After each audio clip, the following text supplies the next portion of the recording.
آخرت پر ایمان. ہوتا کیا ہے نا میرے بھائیوں، جو شخص کو صرف یہ دنیا کی زندگی دکھتی ہے نا، وہ پریشانی میں بہت پریشان ہوتے ہیں. ان کے لیے یہ دنیا ہی سب کچھ ہے اور یہ دنیا ہی ہاتھ سے جا رہی ہے، تو پریشان ہونے کی تو بات ہے نا ان کے لیے. لیکن صحیح بات تو یہ ہے، یہ دنیا سب کچھ نہیں ہے. جس نے پہلی بار بنایا اس کے لیے ہمیں پھر سے بنانا کوئی مشکل کام نہیں ہے. کیا لگتا ہے جس نے اتنی بڑی کائنات کو بنایا، کیا وہ ہمیں پھر سے نہیں بنا سکتا؟ ہاں، جس نے زمین مردہ ہونے کے بعد پھر سے بارش سے زندہ ہو جاتی ہے، وہ کیا ہمیں پھر سے زندہ نہیں کر سکتا؟ کیا اللہ تعالیٰ انسانوں میں انصاف نہیں کرے گا؟ انصاف ہو رہا ہے، سب خلط ملط معاملہ ہے، مکس. یہاں باہر دیکھیں گے مکس معاملہ ہے، مکس.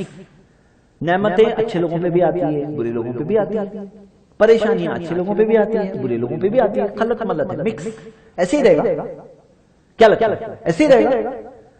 اللہ تعالیٰ جس نے اس بیوٹیفل کائنات کو بنایا پرفیکشن کے ساتھ، کیا وہ انسانوں میں انصاف نہیں کرے گا؟ کیا وہ یہ اچھوں کو اچھائی کا بدلہ نہیں دے گا؟ کیا بروں کو برائی کی سزا نہیں ملنے والی ہے؟ ملنے والی ہے. مرنے کے بعد زندگی ہے.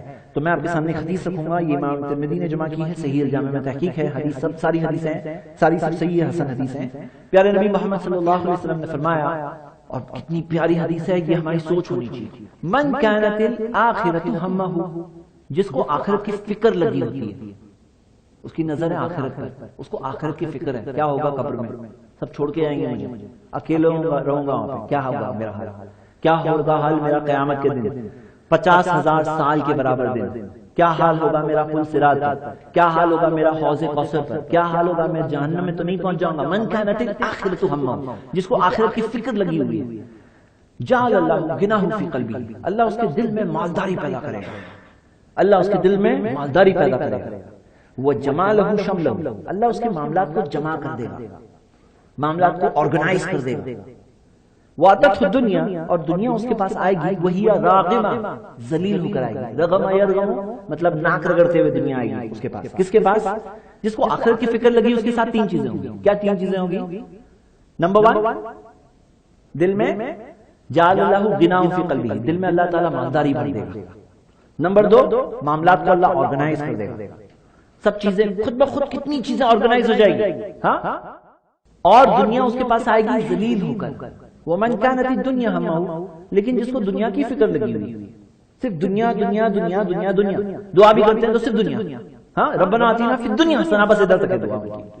صرف دنیا، یہ مل جائے، یہ مل جائے، یہ مل جائے، یہ مل جائے، دنیا ہی دنیا، بس اتنا ہے ان کا. ان کی صرف نظر دنیا تک ہے.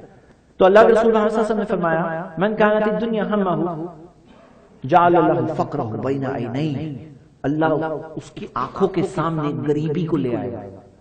غریبی اس کو ہر حال میں دکھے گا. ارے میرا یہ چلے آئے گا، ارے وہ ہاتھ چلا آئے گا، ارے میرا یہ کیا ہوگا، ارے وہ کیا ہوگا. جعل اللہ فقرہ بین عینیہ، آنکھوں کے آگے اس کو غریبی دکھے گی.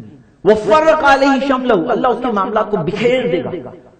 وما یؤتیہ من الدنیا الا ما قدر له، اور دنیا اس کو اتنی ملے گی جتنا کہ پہلے سے نصیب نہیں تھی. مطلب کیا؟ تو میرے بھائیوں فکر کرو کس کی؟ آخرت. جب آخرت کی فکر ہوتی ہے، آخرت کی فکر ہوتی ہے نا، تو کتنے پرابلم سالو ہو جاتے ہیں. جیسے ہوتا ہے نا پین کلر کہ بھئی بہت زیادہ شدید درد ہے تو پین کلر کی دوا بھی ہوتی ہے، انجیکشن بھی ہوتا ہے. کبھی پرابلم زیادہ ہونا میرے بھائی، تو اللہ کے رسول محمد صلی اللہ علیہ وسلم کی حدیث ہے، نبی صلی اللہ علیہ وسلم نے فرمایا کہ اکثر الذکر حازم اللذات، لذتوں کو ڈھانے والی کو کثرت سے یاد کرو. لذتوں کو ڈھانے والی چیز کیا ہے؟ لذتوں کو ڈھانے والی چیز موت. اس کو کیا یاد کرو؟ کثرت سے یاد کرو. فما ذکرہ عبد قط، کیونکہ جب بھی بندہ موت کو یاد کرے گا، وہ ہوا فی ضیق، تنگی میں ہے، الا وسعہ علیہ، اللہ اس کے لیے آسانی کرے گا. تنگی میں ہے تو اللہ اسے آسانی کرے گا. وہو فی سعۃ الا ضیقہ علیہ، اور آسانی میں ہے تو اللہ اس کے لیے تھوڑی تنگی کر لے گا. بیلنس آ جائے گا. تنگی میں ہے تو آسانی کرے گا، آسانی میں ہے تو تنگی کرے گا. کب؟ کیا چیز سے؟ 1-2 لوگ بول رہے ہیں موت کو. اچھا یہ حدیث کس کے لیے ہے؟ بزرگوں کے لیے ہے کہ نوجوانوں کے لیے بھی ہے؟ ہاں، اکثر الذکر حازم اللذات، لذتوں کو ڈھانے والی کو کثرت سے یاد کرو. لذتوں کو ڈھانے والی چیز کیا ہے؟ موت. لذتوں کو ڈھانا پڑے گا، نہیں ڈھائیں گے تو وہ ہمیں ڈھالے گا. اس کو ڈھانا پڑے گا لذتوں کو. جیسے بلڈنگ کو ڈھانے کے لیے بلڈوزر چاہیے، لذتوں کو ڈھانے کے لیے بلڈوزر نہیں کام آئے. لذتوں کو ڈھانے کے لیے موت کو یاد کرتے ہیں نا تو لذتوں کو اٹھانے والی چیز. تو میرے بھائیوں یہاں کیا معاملہ ہے, آخرت کو یاد کرتے ہیں نا, کتنا بھی بڑا پرابلم ہے بڑا نہیں لگے گا, کیونکہ نظر دور تک ہے نا. اب دیکھو کیا ہے, سنو, ایک آدمی ہے قیامت کے دن ایسے لوگ ہوں گے جن کی نیکی کا ترازو ہلکا نکلے گا, گناہ زیادہ نکل جائے گا. ایسے ہیں جہنم جانے والے. یعذب ناس من اہل التوحید فی النار, سنن ترمذی کی صحیح حدیث, کچھ توحید والوں کو جہنم کے آگ میں سزا ملنے والی ہے. حتی یکونوا فیہا ہمما, یہاں تک کہ وہ وہاں کوئلے بن جائیں گے. کیوں؟ توحید والے تھے, پھر کیوں؟ نیکی کم پڑ گئی, گناہ زیادہ ہو گئے. فاما من ثقلت موازینہ, جس کا ترازو بھاری نکلے گا, فهو فی عیشۃ راضیہ, وہ جائے گا بہت بڑی خوشی میں. واما من خفت موازینہ, جس کا ترازو ہلکا نکلے گا, فهم حاویہ. تو حتی یکونوا فیہا ہمما, یہاں تک کہ وہ وہاں کوئلے بن جائیں گے. ثم تدرکہم الرحمہ فیخرجون, اللہ کی رحمت کو پائیں گے, نکالے جائیں گے. اب کئی لوگ ایسے ہیں جو جہنم کے آگ میں جانے والے ہیں. کیوں؟ نیکی ان کی کم پڑی, گناہ بھاری ہو گئی. لیکن یہ آدمی جانے والا تھا, اگر ابھی آج مرتا تو جانے والا تھا جہنم, جلنے والا تھا, کوئلہ بننے والا تھا. لیکن ایکسیڈنٹ ہو گیا, اس کا ایکسیڈنٹ ہو گیا لیکن مرا نہیں, فریکچر ہو گیا. لو آگے بڑھے, کتنا برا ہو گیا. ہاں, نبی صلی اللہ علیہ وسلم کیا بولتے تھے, مریض کی عادت کرتے تھے تو کیا بولتے تھے, کیا بولتے تھے؟ کون بتائے گا دعا؟ مریض کی عادت کی دعا کیا ہے؟ لا باس طہورا انشاءاللہ, کوئی فکر کی بات نہیں, گناہ معاف ہوتے ہیں انشاءاللہ. اب وہ ہاتھ ٹوٹ گیا, فریکچر ہو گیا, نبی صلی اللہ علیہ وسلم کہہ رہے ہیں, کیا کہہ رہے ہیں؟ لا باس, کوئی فکر کی بات نہیں, نو پرابلم, طہورا انشاءاللہ, گناہ معاف ہوں گے انشاءاللہ. اب اس کے ہاتھ فریکچر کی وجہ سے تکلیف میں صبر کر رہا ہے. صبر کرتے ہیں تو کیا ہوتے ہیں؟ نبی صلی اللہ علیہ وسلم نے بتایا جیسے پیڑ کے پتے جھڑتے ہیں ایسے اس کے گناہ جھڑتے ہیں. اب وہ گناہ جو بھاری تھے, جانے والا تھا جہنم, وہ گناہ جھڑتے گئے جھڑتے گئے جھڑتے گئے, اور صبر کرتے ہیں تو نیکی ملتی ہے. ہاں, نیکی ملتی گئی ملتی گئی ملتی گئی, یہاں تک کہ بیلنس چینج ہو گیا. اس کے بعد جا کے مرے گا تو ابھی وہ جنت جانے والا ہے. اور لوگ بول رہے تھے کتنا برا ہوا, تو ہماری نظر اتنی سی ہے تو برا ہوا. صرف دنیا ہے تو برا ہی ہوا نا بھائی, کسی کا ہاتھ ٹوٹ گیا برا ہو گیا. لیکن آخرت کا نظر ہے تو عجیب معاملہ ہو جاتا ہے.